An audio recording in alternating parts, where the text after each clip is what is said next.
Karena secara historis di sidang BPUPK itu ketua BPUPK namanya Dr. Rajiman Widjoningrat, itu dia bertanya kepada seluruh sidang yang hadir di situ, peserta sidang, tuan-tuan sekalian, apakah filosofi ground slide Indonesia merdeka nanti? Jadi karena kita bersiap untuk merdeka, yang mempersiapkan kemerdekaan ini adalah BPUPK. Nah, BPUPK ini kan punya anggota-anggota.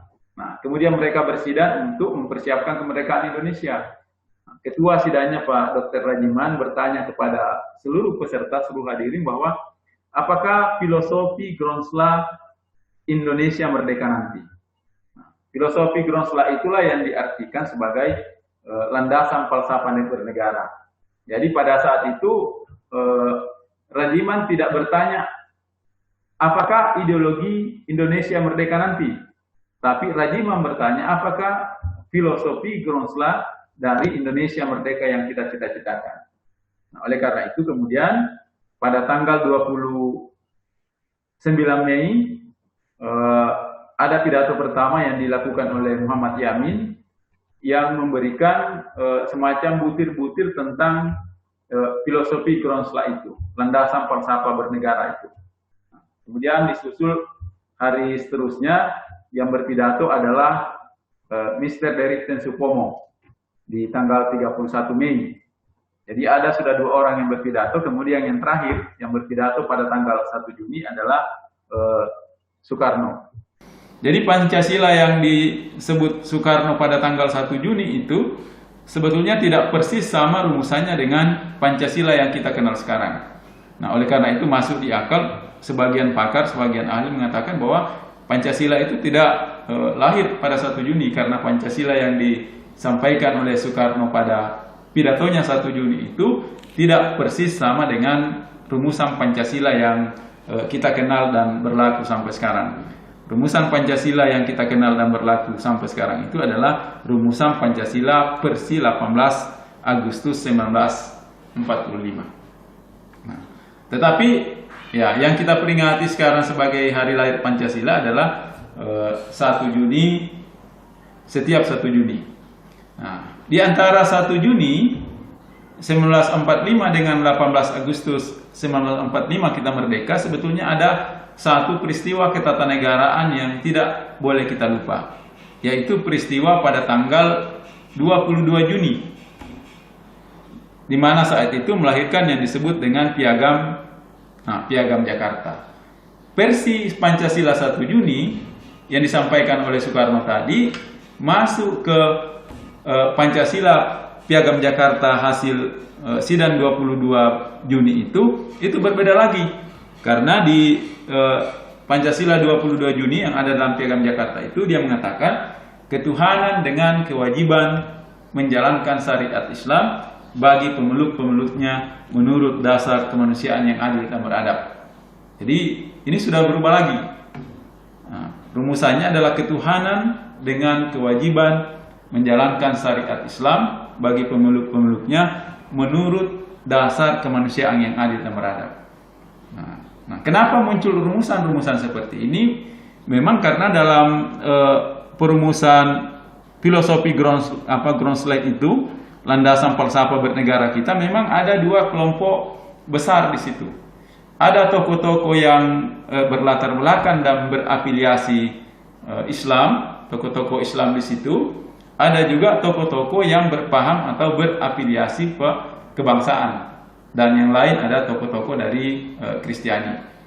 Nah, jadi memang di situ perdebatannya pasti sengit, karena masing-masing datang dengan ide, datang dengan selera, datang dengan harapan, dan datang dengan angan-angan yang berbeda. Jadi kalau tokoh-tokoh yang Islam seperti Agus Salim, Karl Musakir, tentu mereka datang dengan ide, harapan, selera dan angan-angan yang dipengaruhi oleh prinsip-prinsip agama yang dianutnya.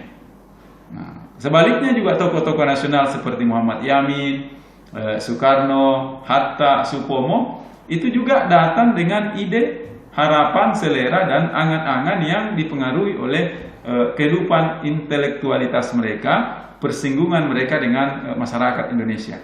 Jadi di situ terjadi dua polarisasi yang sangat besar antara kelompok Islam dengan kelompok yang kita sebut sebagai kelompok kebangsaan. Walaupun yang kebangsaan ini juga sebetulnya beragama Islam.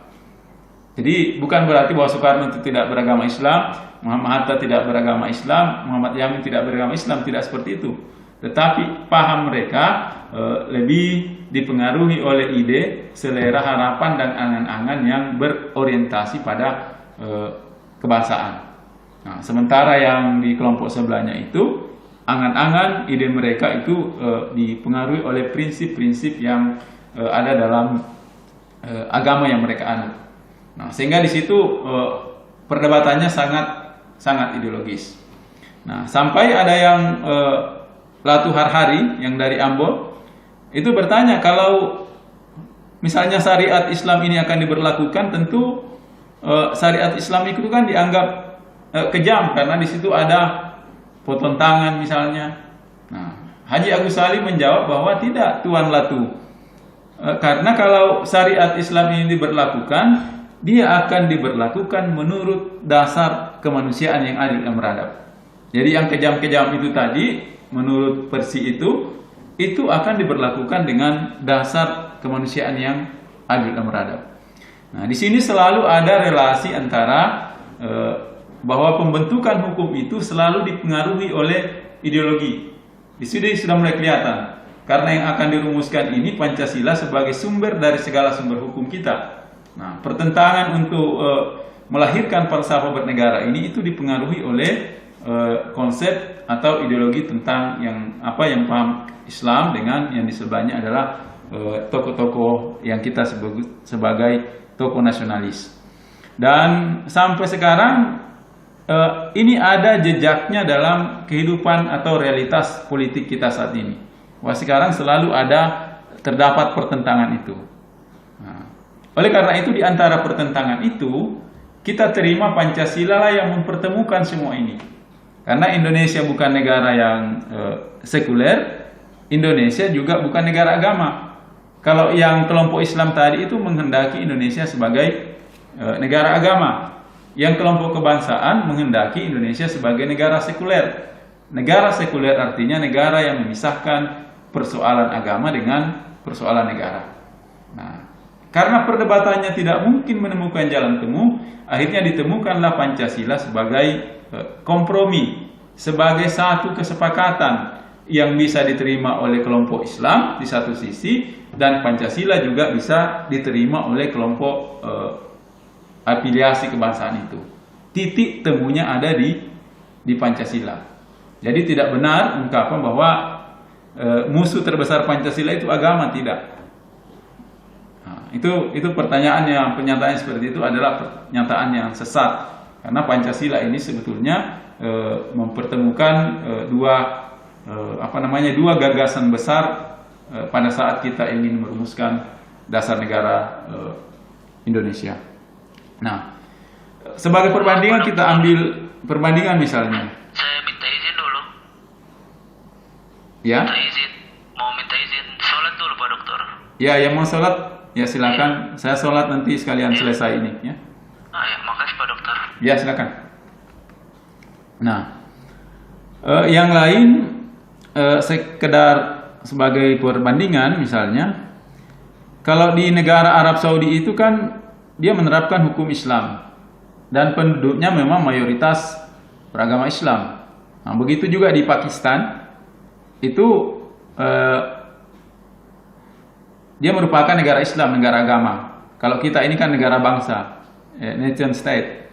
Nah, kalau di Malaysia juga seperti itu. Malaysia ini adalah negara yang dijajah oleh Inggris.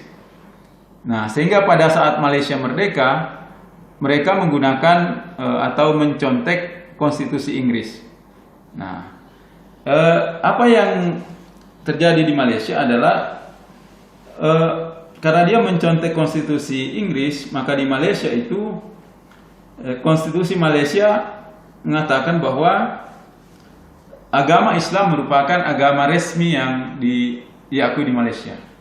Jadi agama-agama lain itu dianggap bukan sebagai agama yang resmi.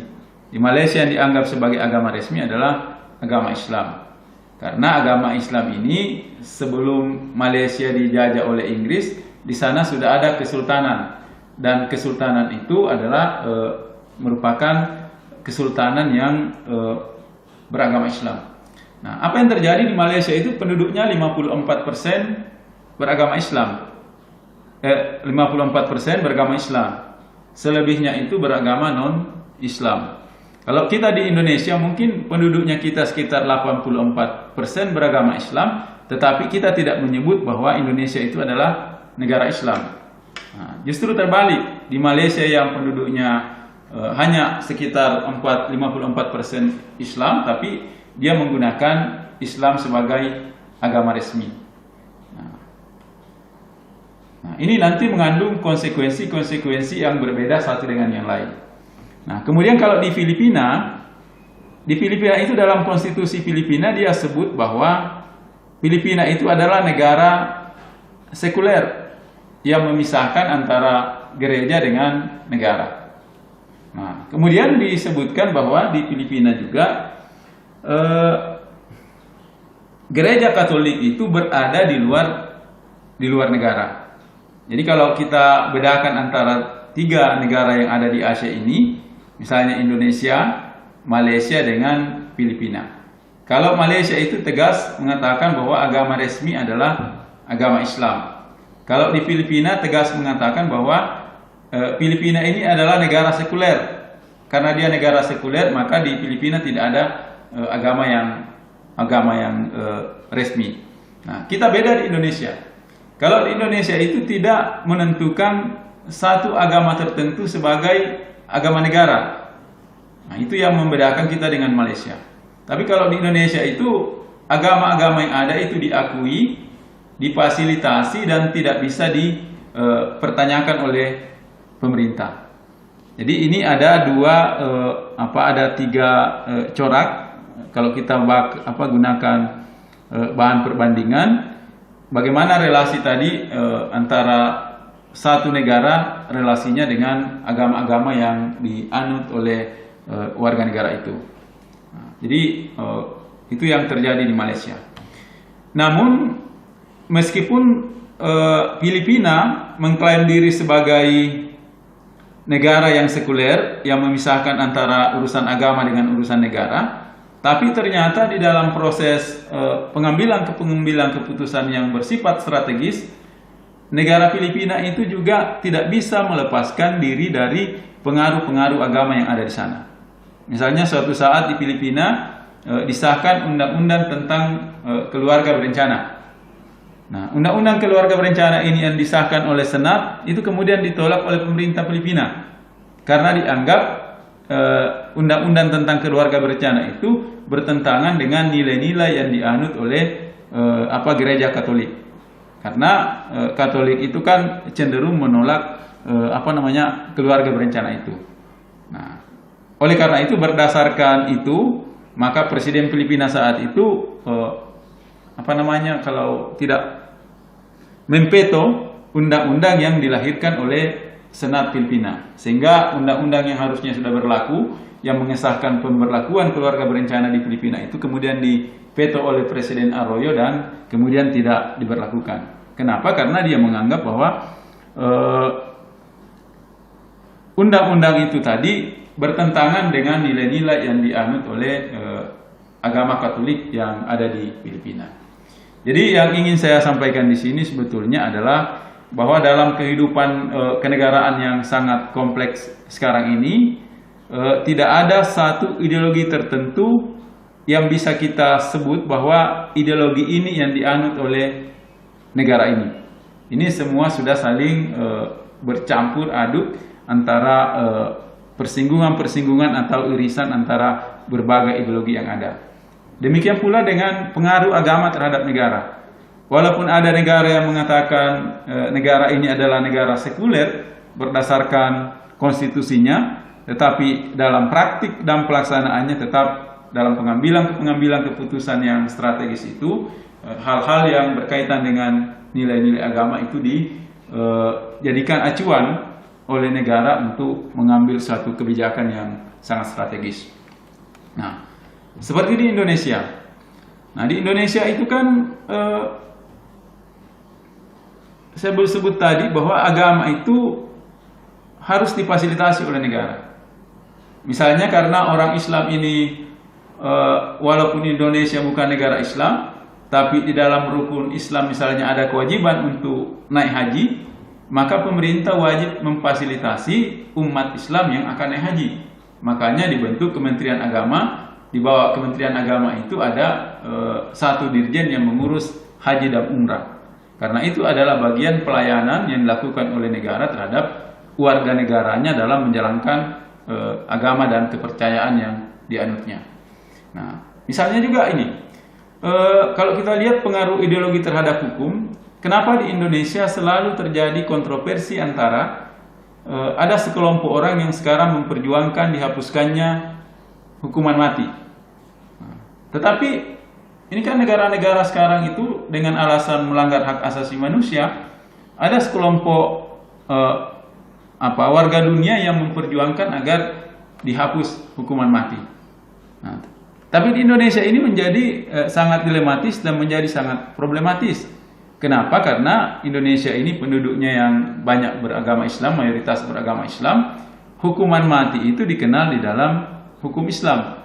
Nah, kalau hukuman mati dihapus di Indonesia, itu dianggap sama dengan kita membuat hukum-hukum yang bertentangan dengan ajaran yang ada di agama Islam. Karena Islam itu menganut bisa hukuman mati.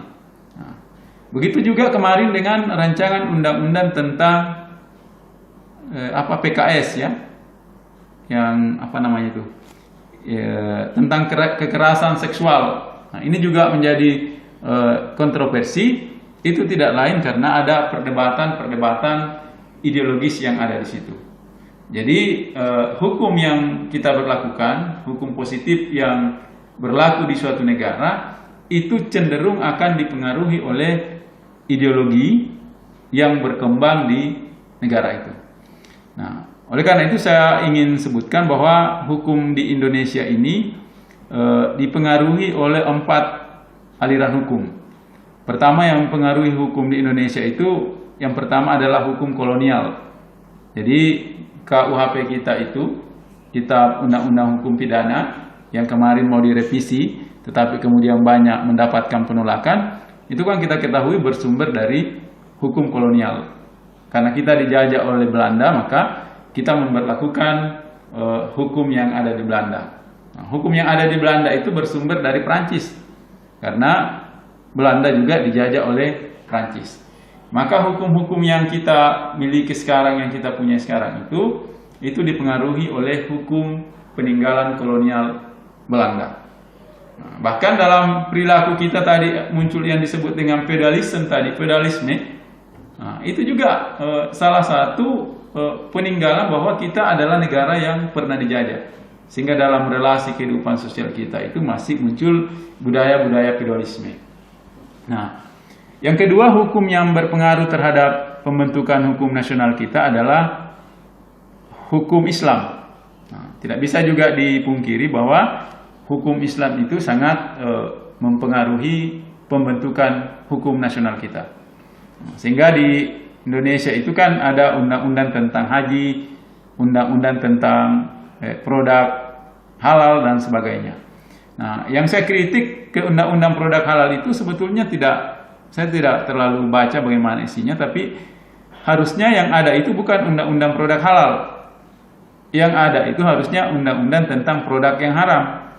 Karena Indonesia ini adalah mayoritas beragama Islam, sehingga semua makanan-makanan yang diedarkan di supermarket itu, diedarkan di pasar-pasar itu harusnya memang barang yang halal. Nah, yang dikasih kode itu yang haram, yang tidak bisa dimakan oleh umat Islam. Karena prinsipnya semua makanan yang beredar di Indonesia dengan penduduk yang mayoritas beragama Islam itu harusnya adalah barang yang halal itu tadi. Nah, sehingga tidak perlu yang produk halal yang disertifikasi. Yang diberikan kode itu adalah produk-produk yang dianggap tidak halal itu tadi. Nah, tapi saya tidak tahu seperti apa cara menyusun peraturan perundang-undang itu sehingga muncul sekarang yang undang-undang tentang produk yang halal itu. Nah, tapi kalau kita gunakan logika hukum sebenarnya ya tidak perlu seperti itu. Sama dengan dulu ada namanya surat keterangan berkelakuan baik. Nah, ini juga menyalahi logika hukum. Karena sebenarnya semua warga negara itu harus dianggap baik sebelum dia terbukti melakukan kejahatan. Jadi negara itu harus memandang positif terhadap warga negaranya. Sebelum dia terbukti melakukan kejahatan, maka warga negara itu harus dipandang sebagai orang yang baik. Nah, sehingga tidak tepat dan tidak relevan kalau ada surat berkelakuan baik. Nah, makanya sekarang sudah direvisi menjadi surat SKCK ya. Surat apa itu? Yang tentang catatan kepolisian, bukan lagi surat berkelakuan baik. Nah, karena itu juga terkait dengan logika-logika hukum kita. Nah, yang lain di sini adalah yang berpengaruh terhadap pembentukan hukum nasional kita adalah hukum adat. Nah, jadi sudah ada tadi hukum Belanda, hukum yang dari Eropa, kemudian ada hukum Islam.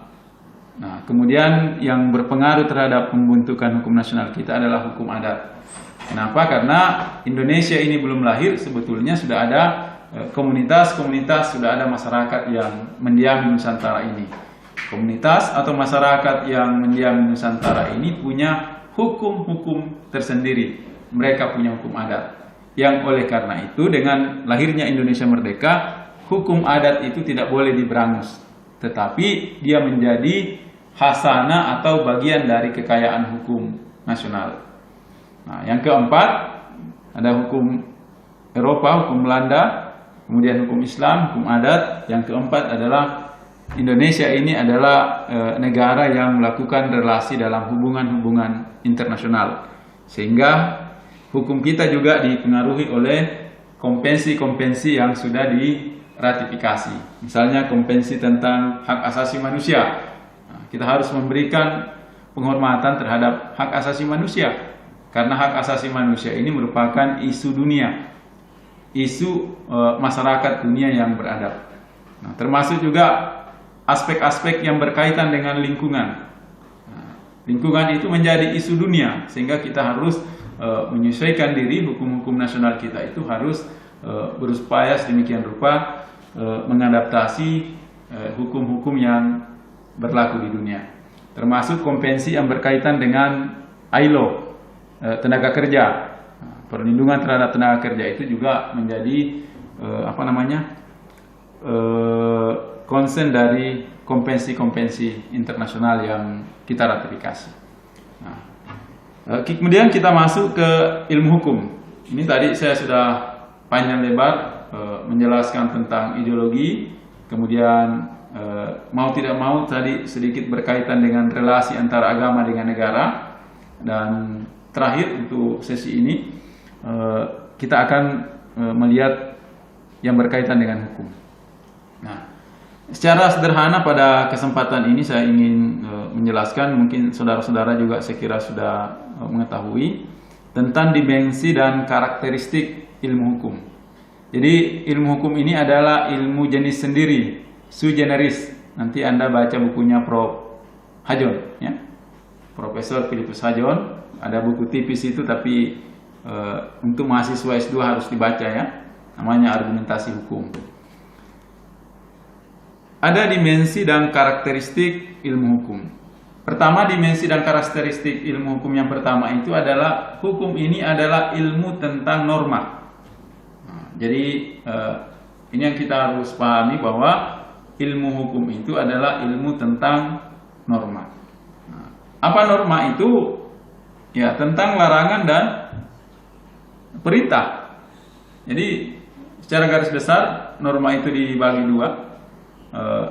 Di situ ada perintah dan di situ adalah larangan. Nah, kemudian perintah itu bisa menjadi yang disebut dengan dispensasi. Kemudian larangan itu bisa melahirkan yang namanya izin. Jadi kalau normanya perintah itu bisa disimpangi, nah itulah yang disebut dengan dispensasi. Kalau normanya larangan, kemudian larangan itu disimpangi, itulah yang melahirkan izin. Jadi ini konsep yang saudara-saudara yang S2 ini harus pahami. Misalnya saya kasih contoh, perintahnya adalah semua warga negara harus ikut wajib militer. Nah, berarti perintah itu semua warga negara dengan usia tertentu harus atau diwajibkan ikut kegiatan bela negara dalam bentuk wajib militer. Nah, kemudian ada orang yang cacat tadi, karena dia mengalami cacat fisik, maka dia tidak memungkinkan untuk ikut wajib militer. Maka terhadap orang ini tadi diberikan namanya dispensasi. Jadi dia tidak harus melaksanakan perintah itu. Nah, karena dia mendapat dispensasi, orang yang cacat fisik tadi, dia bisa menyimpan dari kewajiban untuk ikut bela negara yang diperintahkan oleh negara. Nah, kemudian ada larangan. Kalau kita lewat lampu merah itu, traffic light-nya warna merah, tidak bisa kita lewat siapapun itu. Tapi karena ada ambulans yang membawa orang yang meninggal atau orang yang sakit, itu juga bisa menyimpangi larangan itu. Nah, larangan itu kemudian melahirkan yang namanya izin. Jadi kira-kira di situ bentuk norma. Nah, kalau kita belajar ilmu hukum, kita sebetulnya belajar tentang norma. Nah, dalam kehidupan sehari-hari ini kita mengenal norma agama, kemudian norma kesusilaan, norma kesopanan, dan norma hukum. Nah, ini juga saling berkaitan satu dengan yang lain. Kadang-kadang hukum positif kita itu dipengaruhi oleh norma-norma agama itu tadi. Nah, yang kedua, dimensi atau karakteristik hukum yang lain adalah ilmu hukum ini merupakan ilmu tentang pengertian-pengertian atau ilmu tentang konsep-konsep. Apa konsep-konsep atau pengertian-pengertian dalam hukum? Nah, di hukum itu kita mengenal yang namanya subjek hukum. Nah, siapa itu subjek hukum? Tentu Anda sudah tahu semua. Kemudian ada objek hukum, ada peristiwa hukum, ada hubungan hukum, ada hak dan kewajiban, ada namanya akibat hukum. Nah, jadi ketika kita belajar tentang ilmu hukum, maka kita harus paham betul tentang konsep-konsep hukum ini. Anda tentu tahu apa itu peristiwa hukum, apa itu keadaan hukum, apa itu akibat hukum, apa itu hubungan hukum. Akibat hukum itu akibat hukum itu hanya bisa muncul kalau misalnya ada hubungan hukum, kemudian ada peristiwa hukum. Nah, ini semua yang berkaitan dengan ilmu hukum dalam karakternya sebagai ilmu tentang pengertian-pengertian atau ilmu tentang konsep-konsep. Nah, yang ketiga adalah ilmu hukum sebagai realitas. Ilmu hukum sebagai kenyataan. Nah, inilah nanti saudara-saudara sekalian akan banyak saudara-saudara bergelut di S2. Kalau di S1 itu kita lebih banyak belajar yang dua saya sebut tadi, ilmu hukum, ilmu tentang norma, dan ilmu hukum adalah ilmu tentang pengertian-pengertian dan konsep-konsep. Maka di S2 ini kita akan pertajam, kita akan perdalam, perluas dengan belajar ilmu hukum sebagai realitas. Nah, bagaimana ilmu hukum sebagai realitas itu? Kita akan belajar politik hukum, kita akan belajar sosiologi hukum, ada namanya psikologi hukum, ada juga namanya perbandingan hukum. Nah, jadi ini Anda harus bersiap menyiapkan diri untuk belajar tentang itu. Ini saudara-saudara akan belajar politik hukum, arah kebijakan hukum itu sudah terkait di materi di matrikulasi ini juga. Nah, itu adalah hukum-hukum yang berkaitan dengan realitas. Nah, tapi nanti Anda ada PowerPoint saya itu sebagai persyaratan dari mata kuliah ini. Anda buka di www.rahmatbakri.com ya. Di sana ada tulisan-tulisan saya, esai, kemudian ada bahan-bahan kuliah saya juga saya bagikan tadi ke penyelenggara untuk dibagikan ke mahasiswa. Jadi saya siapkan itu walaupun jarang saya gunakan. Nah, sebenarnya apa yang kita bahas di judul ini, ideologi di balik hukum, sebenarnya ingin menjawab satu pertanyaan bahwa hukum itu tidak muncul di ruang hampa. Hukum itu selalu terkait dan terikat dengan ruang dan waktu di mana dia berada. Jadi tidak ada hukum-hukum yang, ada juga sebetulnya hukum yang universal, tetapi dalam praktiknya hukum itu dipengaruhi oleh ruang dan waktu di mana hukum itu akan dipraktikkan. Nah, semakin teknis dia, maka dia akan semakin terkait dengan ruang dan waktu. Sehingga ideologi juga itu akan berpengaruh terhadap pembentukan hukum kita. Nah, kita ketahui bahwa hukum yang tertinggi di Indonesia itu adalah konstitusi, Undang-Undang Dasar 1945, dan kita tahu bahwa perdebatan-perdebatan yang ideologis tadi yang saya ceritakan dalam pembentukan negara itu sudah mulai terasa sejak dulu. Jadi jangan kita beranggapan bahwa sekarang ini kita merasa bahwa di satu sisi ada orang yang menuduh sekelompok orang lain sebagai misalnya pro terhadap ideologi khilafah. Nah, di satu sisi juga ada yang mengatakan bahwa yang di sana itu dia komunis. Nah, jadi ini kan selalu dipertentangkan satu dengan yang lain. Yang pro, yang simpati terhadap khilafah misalnya, itu menganggap yang di sebelah itu komunis. Nah, yang cenderung ke kiri ini menganggap ini paham yang terkait dengan khilafah misalnya. Nah, ini gejala yang sudah ada sejak dulu dan selalu akan ada dalam proses bernegara kita. Karena ini tadi menyangkut bagaimana pengaruh ideologi terhadap kehidupan bernegara kita. Dan ini susah untuk diatasi dengan hukum. Karena itu tadi menyangkut ide, menyangkut harapan, menyangkut selera, dan menyangkut harapan orang-orang tertentu. Jadi agak susah kita untuk membatasi ide orang itu, enggak susah itu. Nah, yang tidak boleh itu adalah kalau kita melakukan tindakan-tindakan konkret yang bertentangan dengan hukum yang berlaku. Bahwa kita punya selera, kita punya ide, kita punya harapan yang mungkin terpaut dengan ideologi tertentu, ya itulah kebebasan kita sebagai warga negara yang tidak boleh yang tidak perlu dan tidak boleh diurus oleh negara. Jadi stres nanti negara kalau terlalu jauh mengatur hal-hal yang sangat teknis menyangkut ide, harapan, selera dan angan-angan dari setiap orang. Karena itu yang kita anggap sebagai ideologi tadi. Nah, oleh karena itu saya pada kuliah ini saya berkesimpulan bahwa Pancasila itu adalah dasar negara, Pancasila itu adalah landasan falsafah bernegara, dan kita tidak usah kalau saya tidak mengikuti pendapatnya Prof. Yusril bahwa Pancasila itu sebenarnya bukan ideologi, tapi Pancasila itu adalah dasar negara, landasan falsafah bernegara yang mempertemukan, bisa menaungi semua ideologi, ide-ide yang ada di benak kita. Ada yang punya ide untuk menjadi negara Islam misalnya, ya itu ide dia. Di satu sisi juga ada yang punya ide untuk mengembangkan negara sekuler, ya itu ide dia, itu selera dia, itu harapan dia. Nah, nanti di Pancasila itulah dipertemukan bahwa paham-paham seperti itu bisa hidup damai dan berdampingan dalam negara Indonesia.